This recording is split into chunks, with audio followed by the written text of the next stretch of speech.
सात संगत जी बड़े प्रेम से कहना था निरंकार जी। सात संगत जी, दासी आप जी के सामने आज फिर से एक नई प्रेरणादायक कहानी लेकर के आई है।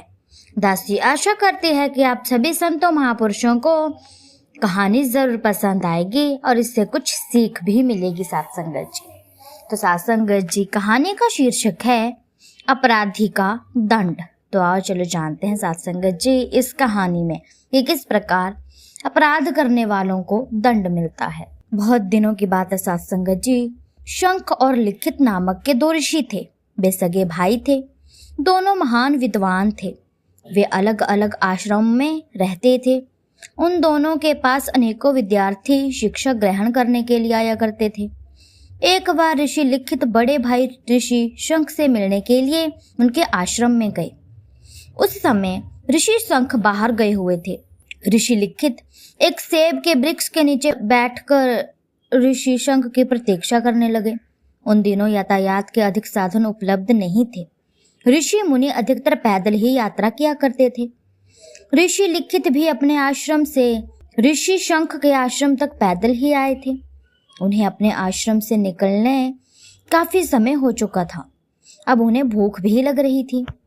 पेड़ के नीचे बैठे बैठे जब उनकी निगाह ऊपर की ओर उठी तो उन्हें वहां पके सेब लटकते हुए दिखाई दिए। भूख से व्याकुल ऋषि लिखित ने पेड़ से एक पका हुआ सेब तोड़ लिया। इससे पहले कि ऋषि लिखित सेब खाते ऋषि शंख वहां आ पहुंचे। अपने छोटे भाई को वहां देखकर वे बहुत प्रसन्न हुए। वह उन्हें गले लगाने के लिए आगे बढ़े। तभी उनकी निगाह ऋषि लिखित के हाथों के पकड़े हुए सेब पर पड़ गई। ऋषि लिखित के हाथ में पकड़ा हुआ सेब देखकर ऋषि शंख रुक गए। उन्होंने ठहरे हुए स्वर में ऋषि लिखित से पूछा, लिखित, तुमने ये सेब कहाँ से लिया है? ऋषि लिखित ने सहज ही उत्तर दिया, सात संगत जी, कि आश्रम के इस पेड़ से तोड़ा है मैंने भैया। यह आश्रम किसका है? ऋषि ने पूछा।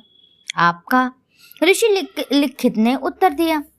यदि कोई व्यक्ति किसी दूसरे की वस्तु उससे पूछे बिना ही उसे तोड़ लिया करता है या छू लिया करता है तो उस व्यक्ति के इस काम को क्या कहा जाता है? ऋषि शंख ने फिर पूछा। उस पुरुष का यह काम चोरी कहलाएगा। ऋषि लिखित ने कहा, जिस व्यक्ति ने चोरी का अपराध किया हो उसे क्या करना चाहिए? ऋषि शंख ने अपने छोटे भाई की आंखों में झांकते हुए आगे पूछा। ऋषि लिखित अपने बड़े भाई का आशय समझ गए। उन्होंने शांतिपूर्वक कहा, उस व्यक्ति को राजा के पास जाकर अपने अपराध का दंड प्राप्त करना चाहिए। फिर ऋषि शंख को प्रणाम करके ऋषि लिखित आगे बोले, भैया, आपकी आज्ञा के बिना आपके आश्रम से सेब तोड़कर मैंने चोरी का अपराध किया है। मैं अब इस अपराध का दंड पाने के लिए राजा के पास जरूर जाऊंगा। दंड पाने के बाद ही मैं आपसे मिलने आऊंगा। ऋषि लिखित वहां से सीधे राजा के दरबार में पहुंचे। ऋषि लिखित को दरबार में आया देखकर राजा सिंहासन से उठ खड़े हुए। इससे पहले कि वह आगे बढ़कर ऋषि लिखित का स्वागत करते, ऋषि बोल पड़े, राजन, आज आप मेरा स्वागत आदर सत्कार नहीं करें। मैं आपके दरबार में आज एक अपराधी के रूप में उपस्थित हुआ हूं। मैंने चोरी का अपराध किया है। आप मुझे कृपया दंड दें।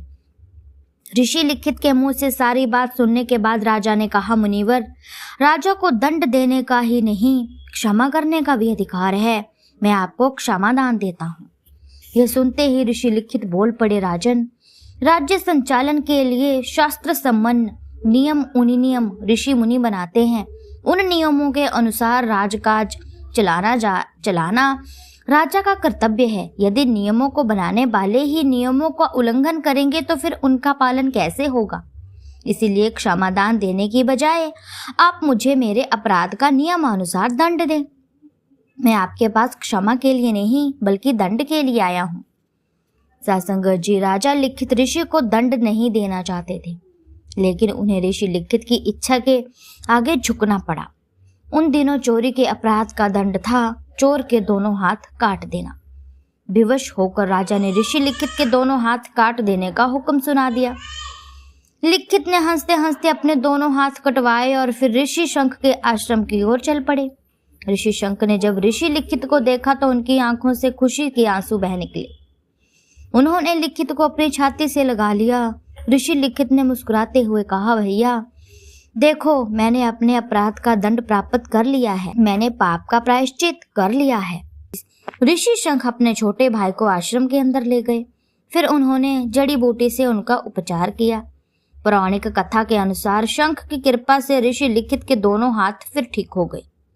जब ऋषि लिखित के दोनों हाथ फिर ठीक हो गए तो उन्होंने ऋषि शंख से पूछा, भैया यदि आपने कृपया करके मेरे दोनों हाथ दोबारा ठीक ही कर देने थे तो मुझे दंड ही क्यों दिलवाया था? राजा का काम अपराधी को दंड देना है। यदि नियम बनाने वाले ही उनका उल्लंघन करने लगेंगे तो प्रजा उन नियमों का पालन कैसे करेगी? इसीलिए मैंने चाहा था कि तुम राजा से अपने अपराध का दंड प्राप्त करो। दंड प्राप्त करके तुमने अपने आप को अपने पाप का प्रायश्चित कर लिया है। दया करना ऋषियों का स्वभाव होता है, उसी से प्रेरित होकर मैंने तुम्हारे हाथ ठीक कर दिए।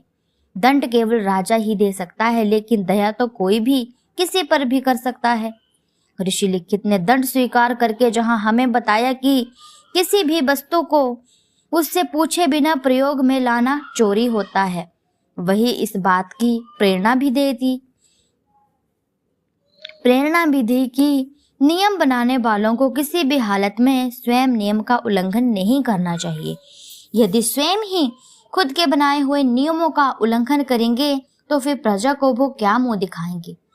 यदि वो ऐसे ही किसी को माफ करते रहेंगे जो उनके चहेते होते हैं या उनके रिश्तेदार या उनके बहुत बड़े गुरु महात्मा होते हैं, तो सत्संगत जी प्रजा भी तो एक उन्हीं के जैसी है, तो उन्हें भी तो उस प्रकार का दंड चाहिए होता है। इसीलिए सत्संगत जी, राजा केवल और केवल राजा होता है, उसके मन में किसी के प्रति दया नहीं होती।